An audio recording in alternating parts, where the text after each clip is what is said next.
जैसे एक धोबी गधे के ऊपर कपड़े लेकर गधे के ऊपर बैठकर जा रहा था। सोचा भाई पैदल क्या जाना, गधे के ऊपर ही बैठ जाओ, मेरे घर का ही गधा है।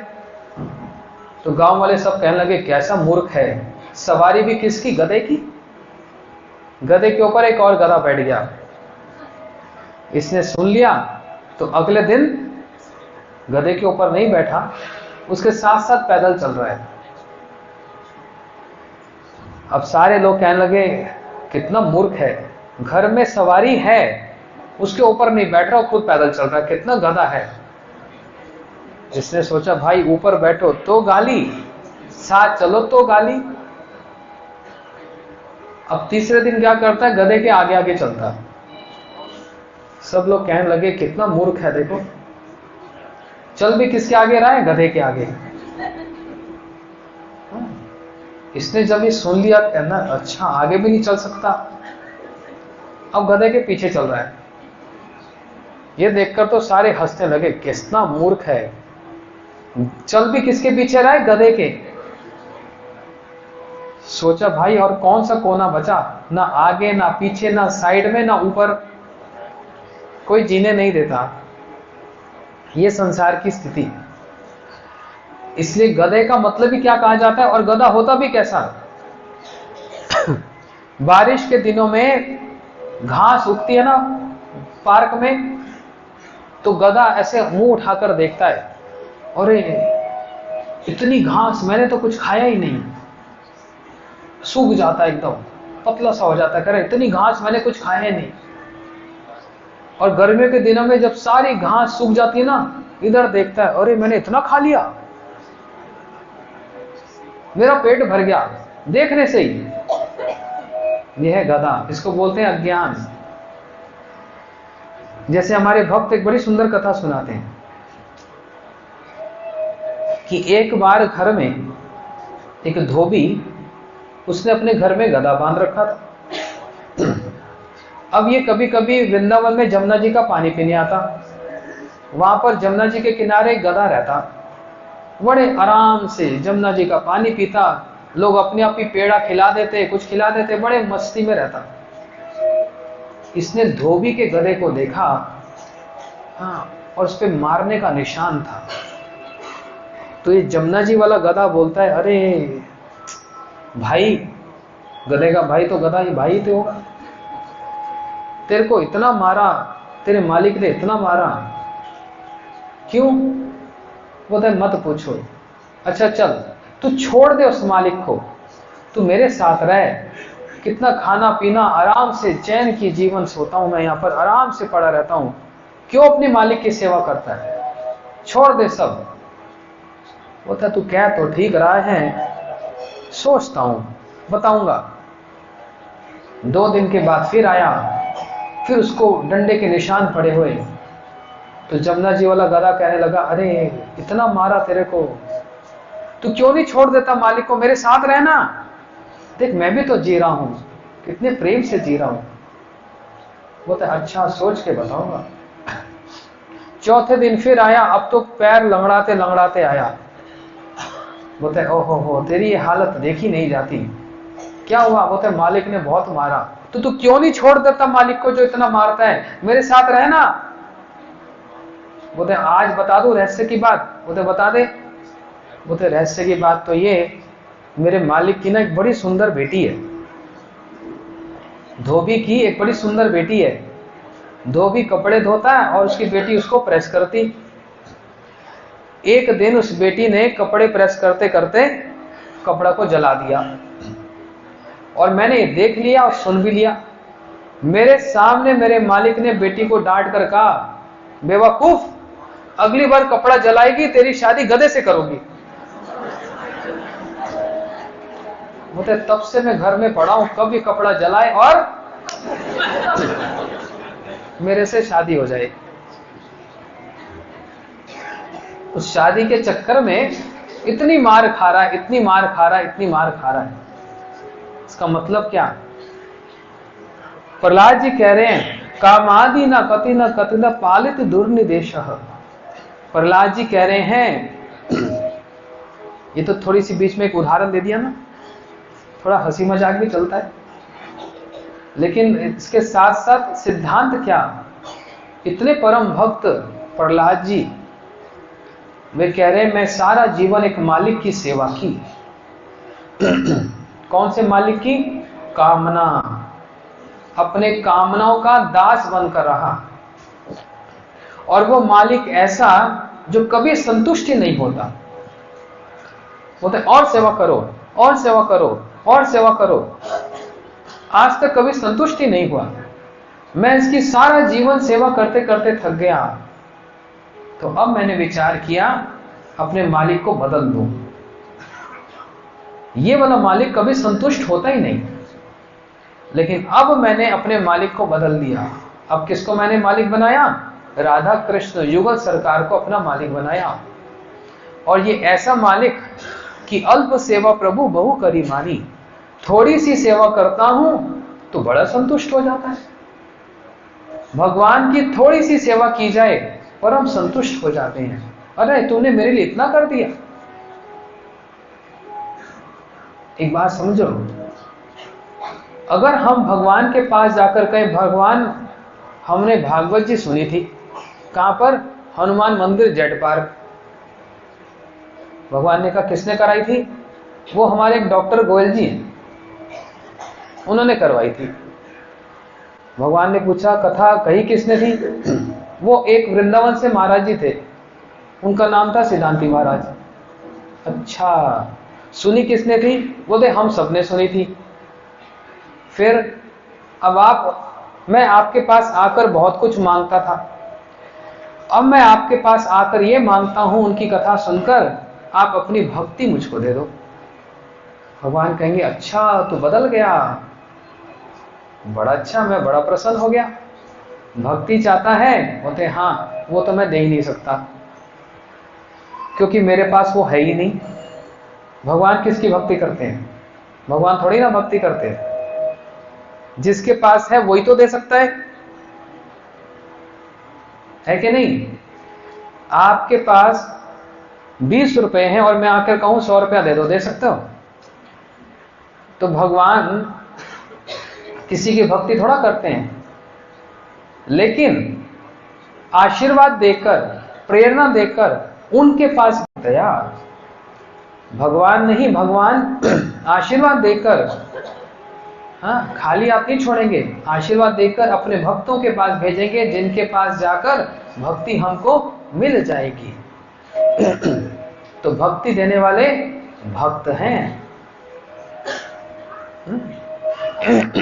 भगवान नहीं। तो हमको जो भक्ति मिलेगी भक्तों के साथ, उनकी कथा सुनकर। तो किसी को गला खराब, किसी को बुखार, किसी को कुछ, अब वो क्या करता है? छोटी छोटी सफेद रंग की गोलियां शीशी में डाल देता है, देखते हैं ना? तो सबको एक ही दवाई उसमें डालकर देता है और सिर्फ गोलियां ही दे देता है, उसके अंदर कुछ दवाई डालता है, लिक्विड डालता है, और कितनी पोटेंसी डालनी है वो भी देखता है। जिसकी हालत बहुत खराब उसकी पोटेंसी ज्यादा, जिसकी कम उसकी कम। अब देखने में लग रहा है सफेद गोलियां हैं, डॉक्टर ने क्या किया? उसके अंदर दवाई डालकर पोटेंसी डाल दी, फिर कहेंगे बेटा इतना करो, इतना करो, इतना करो, इतना नाम जप करो, इतना मंत्र करो, है ना? ऐसे ही गुरु जी भी वही का वही नाम पोटेंसी के साथ, अपनी शक्ति के साथ जब शिष्य को देते हैं, उसमें शक्ति संचारित होती है, तब वो नाम हम कर पाते हैं, नहीं तो हमसे नाम ही ना निकले। वाल्मीकि जी से एक साधारण राम नाम मुंह से नहीं निकल रहा। सब लोग बोलो राम, कोई कष्ट हुआ? उनसे राम नाम नहीं निकल रहा है। तो नारद जी ने कहा तो मरा तो बोलो, हाँ वो आसान है। तो मरा मरा मरा मरा बोला तो उलट नाम जग जग जाना, वाल्मीकि भय। हाँ, मरा मरा बोलते बोलते राम निकला और सारे जगत के पूजने बन गए। पहले क्या थे और फिर बाद में सारे जगत के पूजने, जिन्होंने भगवान की समस्त लीलाओं की भविष्यवाणी कर दी, रामायण लिख डाली, ऐसे परम संत श्री वाल्मीकि जी, जिनके कारण हमको रामायण प्राप्त हुई। इसलिए गुरु जी उस नाम में अपनी शक्ति को संचारित करके देते हैं, और तब हमारे अंदर वो शक्ति आती है, हम उस नाम को कर पाते हैं। नहीं तो नाम हमसे हो ना, ये भक्ति हमसे हो ना, इसके बीच में एक ही चीज जो बाधा देती है, वो कहती है अज्ञान, अविद्या, वो गधे वाली बुद्धि, है ना। उसको बलराम जी मारते हैं। बलराम जी क्या है? गुरु तत्व है। जैसे बलराम जी ने गधे को, देनाकासुर को मारा, ऐसे गुरु जी हमारी अविद्या को मारते हैं, हमको एक रोशनी दिखलाते हैं, एक ज्योति दिखलाते हैं कि भैया सब कुछ साफ साफ देख लो अपने चारों तरफ। इसलिए हम प्रार्थना करते हैं, अज्ञान तिमिरंधस्य ज्ञानांजन शलाकया। गुरु जी अंधकार ही अंधकार था, आपने एक दीपक जलाकर उजाले में हमको ले आए, तब समझोगे मैं पहले कहां पड़ा हुआ था, अब मैं कहां आ गया। ऐसे कभी किसी को समझ नहीं आएगी। एक बार इस पथ पर चल के तो देखो, भक्ति को एक तरीके से करके तो देखो, तब तो उसके अंदर अपने आप में ही परिवर्तन दिखेगा, अपने आप में ही आनंद दिखेगा, और तब पता लगेगा हाय मैं पहले क्या कर रहा था, अब मैं क्या कर रहा हूं। वो परिवर्तन मंदिर में आकर 40 साल शिवालय पर जल डालने से भी परिवर्तन नहीं होगा, आकर भगवान के सामने माथा टेकने से भी क्योंकि ये तो बोलते नहीं। कौन बोलता है? इनके भक्त बोलते हैं। जीवन में परिवर्तन नहीं होगा, और जब तक परिवर्तन नहीं होगा, जब तक ये समझ नहीं आएगी, तब तक कभी भी आगे बढ़ ही नहीं पाएंगे। और देखो अगला जन्म भी तो होने वाला है। कोई चाहता है ऐसे घर में जन्म हो जहां कष्ट ही कष्ट हो, गरीब हो, खाने को ना हो, भूखे हो, मार पिटाई हो रही हो? हर कोई सुख चाहता है। उसको निर्भर करता है आज हम क्या कर रहे हैं।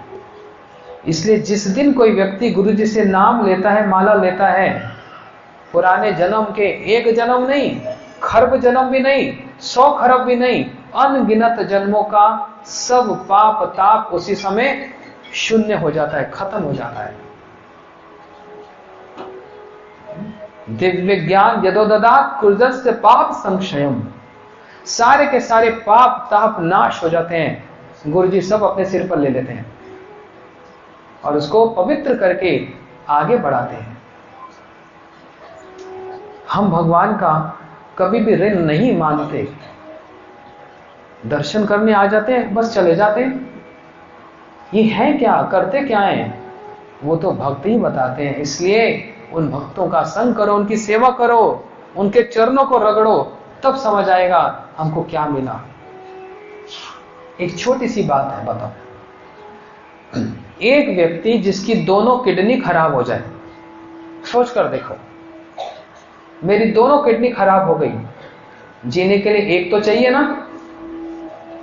मैंने अपने मित्र से बोला, अरे विपिन प्रभु, एक किडनी हमको दान दे दो भाई, एक में तुम भी जी लोगे, हम भी जी लेंगे। ये बड़े उदार चित्त के, बोलते ठीक है, एक आप एक मैं। तो इन्होंने दे दी। अगर मैं कहूं मेरा दिल खराब हो गया, दोगे? दे गए, वरना थोड़ी ना है। दो चीज भगवान ने दी, किडनी। एक उदाहरण दे रहा हूं बस, एक बात को समझने के लिए। वो देने से अब मैं रोज इनको धन्यवाद करूंगा कि नहीं?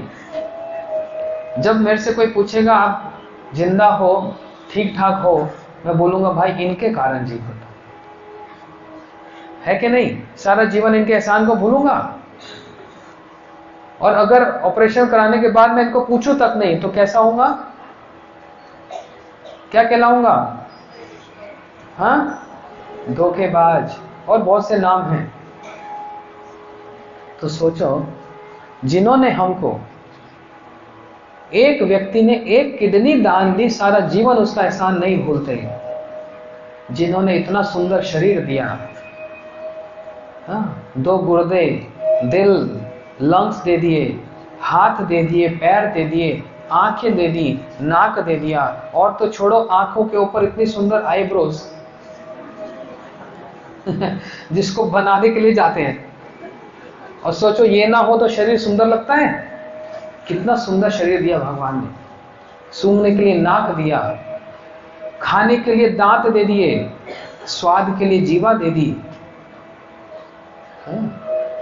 ये नाखून जो मरे हुए हैं, ये भी ना हो किसी के शरीर में तो शरीर कितना गंदा लगता है। अंदर कैसा और बाहर इतना सुंदर सीमेंट लगा दिया। दीवार को कुदेरो ना तो अंदर कैसी होती है दीवार, और सीमेंट लगाकर और ऊपर पेंट कर दो तो आहा, तो कितना सुंदर। किसी का सफेद सीमेंट, किसी का काला सीमेंट, किसी का कैसा अलग अलग रंग का पेंट है। जिन्होंने इतना कुछ दिया उनका एहसान कहां गया, उनका धन्यवाद कहां गया? किसी व्यक्ति ने एक आंख दान कर दी, सारा जीवन उसको नहीं भूलते। और जिसने इतना सुंदर शरीर दिया, उसको हमने कितना दिन में एक बार भी धन्यवाद किया? नहीं किया। वो धन्यवाद का उपाय क्या है? बस जाकर बोल दो प्रभु बड़ा बड़ा धन्यवाद, आपने बहुत कुछ दिया। नहीं, नाम करने से ही उनका धन्यवाद हो जाता है। सिर्फ नाम करने से, भागवत की कथा सुनने से। अपने घर में प्रसाद लेकर जाओ और सबको खिलाओ, और अपने हृदय में जो भागवत जी की कथा है उसका प्रसाद लेके जाओ, और घर में बैठकर चुपचाप जरा सोचना, इस बात को चिंतन करना। जो हमने सुना, क्या सच में मेरे जीवन में वो बात लगती नहीं है, लागू नहीं होती? मैं 50, 60, 70 साल का हो गया या हो गई, कितना और बचा जीवन, सोचकर देखो। अपने दिल पर हाथ रखकर पूछो मैं एक दिन मरूंगा, तो अंदर से आवाज क्या आती है? नहीं, मैं नहीं, ये तो लोग मरते हैं। तो सच में हम नहीं मरेंगे क्या? कितना और जीवन रह गया? 20 साल, 30 साल, और उसमें भी कोई ऐसी भयंकर बीमारी आ गई तो उसका भी भरोसा नहीं। अब इतना सा रह गया, इतना तो निकल चुका है, आगे भी तो आएगा।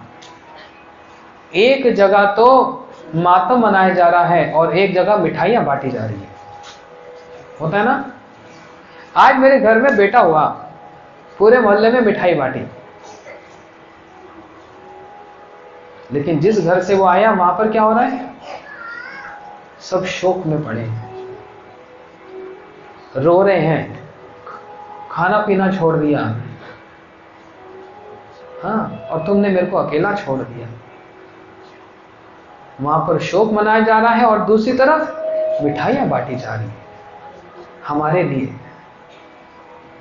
ये जीवन की कड़वी सच्चाई, इसको हम कभी भूल नहीं सकते। इसलिए अगला जीवन भी आने वाला है, ज्यादा दिन नहीं बचे। कितनी जल्दी सूर्य होते हैं, सूर्य अस्त हो जाते हैं। एक एक दिन करते साल बीतते चले जा रहे हैं।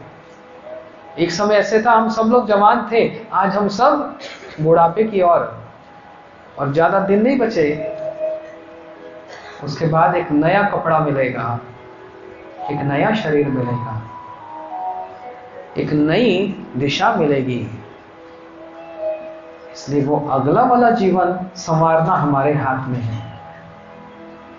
जाएंगे, खाली हाथ नहीं जाएंगे, अपने साथ इस नाम की संपत्ति को लेके जाएंगे। खाली हाथ नहीं जाएंगे। नाम की संपत्ति, कितना नाम किया है गुरु जी से, माला लेकर, नाम लेकर, उस नाम को हमने जितना समय हो उतना हमने किया। इस संपत्ति को साथ लेकर गए। ये संपत्ति कोई खर्च नहीं कर सकता और कोई चोरी भी नहीं कर सकता, और हर दिन ये बढ़ती चली जाती है। इस नाम की संपत्ति को देने के लिए हम सब आए। आप इसको ग्रहण करो और प्रसाद के रूप में अपने हृदय में बसाकर ले जाओ, और विचार करके देखना ठंडे दिमाग से, क्या मैंने जो कहा वो झूठ कहा?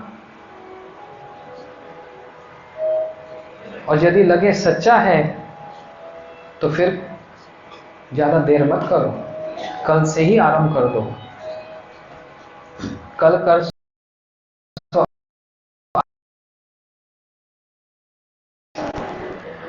समापन दिवस, और जो समापन दिवस की कथा को श्रवण करते हैं उनको भागवत जी की पूरी कथा का फल मिलता है।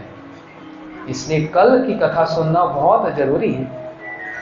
जो लोग देरी से आते हैं, आपको प्रार्थना करता हूं आप सब लोग 4 बजे आ जाएं, जिससे कि हम भागवत जी के जो मुख्य जो प्रसंग रह गए उनको हम लोग श्रवण करेंगे, और पूरी भागवत जी की कथा का फल, और उसमें भी फिर बड़ा सुंदर भंडारा की कल व्यवस्था है।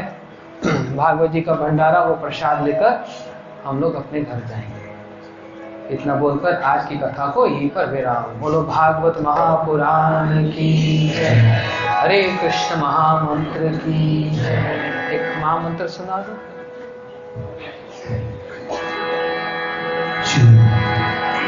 हरे कृष्ण श्री राधे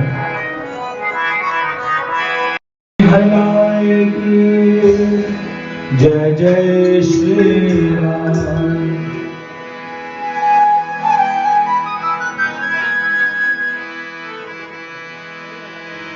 हरे कृष्ण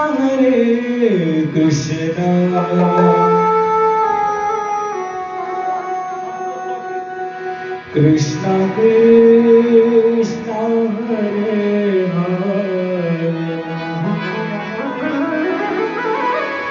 हरे राम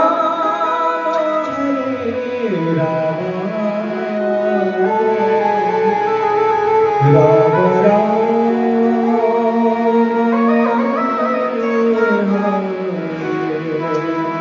सभी से प्रार्थना है, पहले मैं महामंत्र करूंगा, मेरे साथ मेरी बात आप लोग प्लीज सभी लोग उसका कीर्तन करेंगे तालियों के साथ प्रेम से।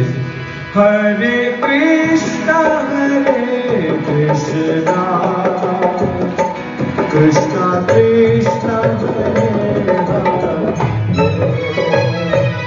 हरे राम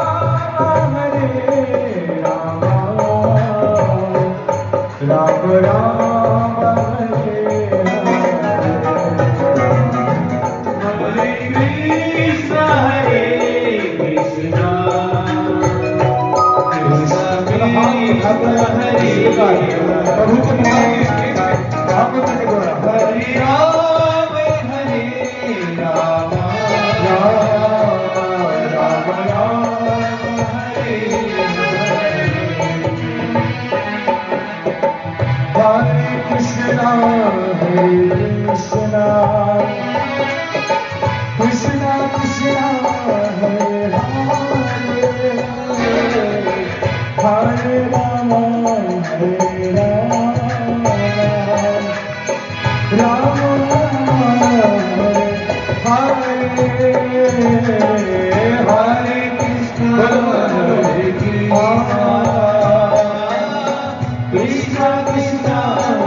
हरे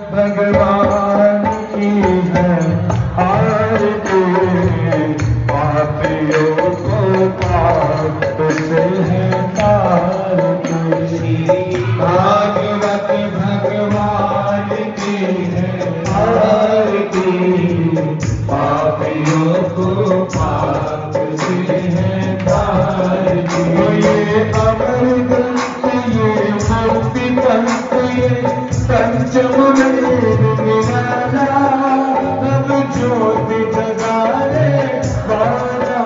ये अमर ग्रंथ ये मुक्ति पंथ ये पंचम वेद निराला, तब ज्योति जगाने वाला। हरि नाम यही हरि नाम यही हरि नाम यही हरि नाम यही। प्रभु महिमा की आरती, पापियों को उसे प्यार के उसे है कारती। ये मधुर बोली जग पंथ खोल, सत्य मार्ग दिखाने वाला, बिगड़ी को मनाने वाला। ये मधुर बोल जग पंथ खोल, सत्य मार्ग दिखाने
श्रीमद्भागवत महापुराण की जय, श्री सद्गुरु गोस्वामी की जय, श्री नाम संकीर्तन की जय, हरे कृष्ण महामंत्र की जय, श्री गुरु परंपरा की जय, गुरु महाराज की जय, जगद्गुरु श्रील प्रभुपाद की जय, शिवाय भक्तिवंश धामजी महाराज की जय, अनंत कोटि वैष्णव वृंद की जय, समागत गौर भक्त वृंद की जय। जय जय श्री राम।